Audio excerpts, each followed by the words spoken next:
One of the benefits my clients say they receive from my Revitalize coaching program is that they become more productive. Now, our definition of productivity is getting the things that matter done without compromising your well-being or your relationships. It's not about getting organized so that you can jam more stuff into your day, although you do end up getting more done as a byproduct. In addition to sharing 3 ways you can boost your productivity, we'll also be talking about why those organizing systems that are designed to make you more productive may actually be doing you more harm than good. Let's get started, shall we? Well, hello, beautiful people, and welcome to the Project Joyful podcast. I'm your host, Tracy Tutty, your medical herbalist and high performance coach. So, hey, Project Joyful isn't just about being happy. It's about consciously creating a life you love.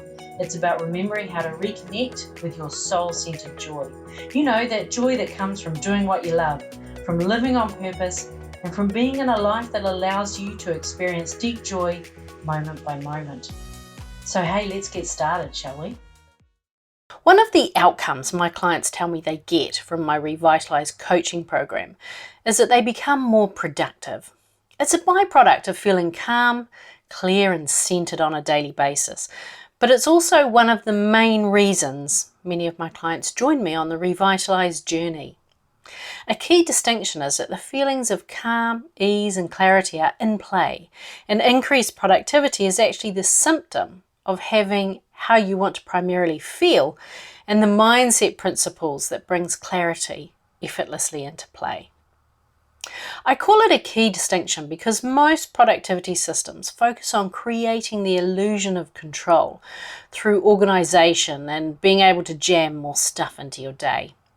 As a result, we wake up feeling agitated and we're not sure why, and we go through our day with an inflammatory response fueled by cortisol and the sneaky suspicion that you feel this way because, well, you just don't have what it takes.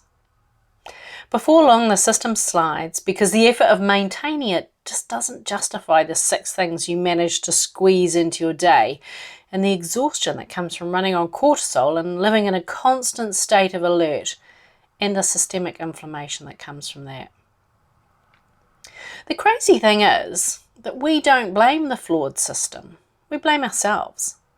There's something wrong with me, my capability, the way I think, my not enoughness, my lack of worth. But in truth, it's simply the wrong way round. The organised system does help, but it's not the starting point. It's the icing on the top of that person who knows what she wants cake. And she understands that until she can create the sensation of safety within her body, her mind will be yelling at her to stop doing things differently. Now, it's not because she's meant to stop, as if it's a sign from the universe, but because that's what her mind is designed to do. You see, our mind is by default operating under the old paradigm. If I can predict the likely outcome of going hunting today, then I'll live to hunt another day. Or, if I can keep my tribe happy with me by being useful and not upsetting anybody, I'll get to stay here. Staying in the cave with my tribe will keep me alive. Except that we're not living in a cave anymore. We're not reliant on the hunt to keep us fed. Well, not if you're listening to this anyway. We don't need safety in numbers, but we do need our body to communicate to our mind that it's safe. You see, that's our mind's job, to keep us safe. If we do anything that takes us outside that predetermined definition of what's safe, our mind begins feeding us thoughts designed to get us back into the zone of the familiar. No change lasts if your body isn't communicating the sensation of safety to your mind. Want to boost your productivity? Well, it begins with getting your body on board by creating safety as you begin to do things that will result in you being more productive. The other element to this feeling safe is that it signals to your autonomic system to utilize your parasympathetic nervous system. Now, this is the part of your nervous system that's responsible for repairing your body and bringing in the nutrients that are necessary for vitality.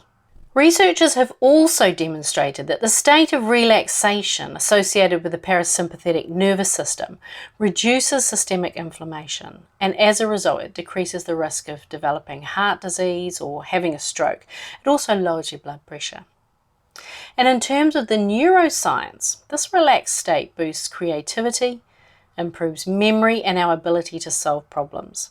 And great news for your co-workers, it also fosters more cohesive social skills.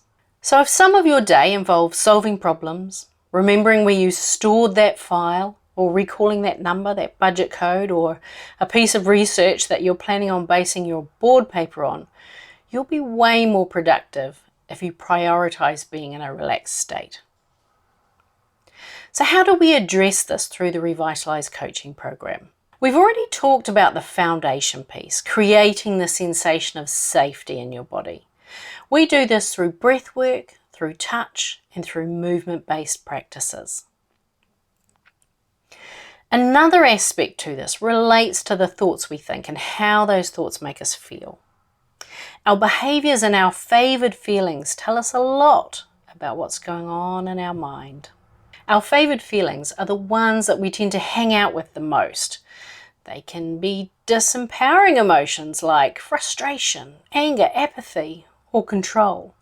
Or they can be empowering emotions like joy, gratitude, or excitement. The important distinction is that they're all valid. Feeling frustrated? Don't diminish it or make it bad.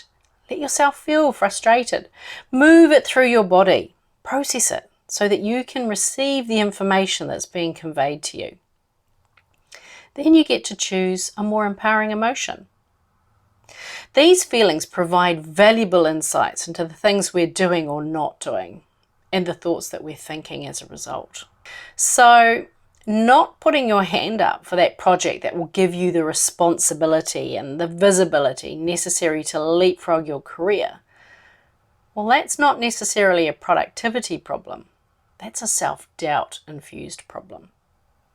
And that doubt will lead you to a belief that's getting in the way of you creating the life that you want. Now, for my clients, we know those behaviours and feelings leave clues, so we track them back to get to the crux of the issue. Once you've found it, it's not about affirming a new belief to replace that disempowering belief, because it just won't stick. Change happens at the speed of safety. Create the sensation of safety in your body so that your body can say to your mind, okay, it's safe, we can move now.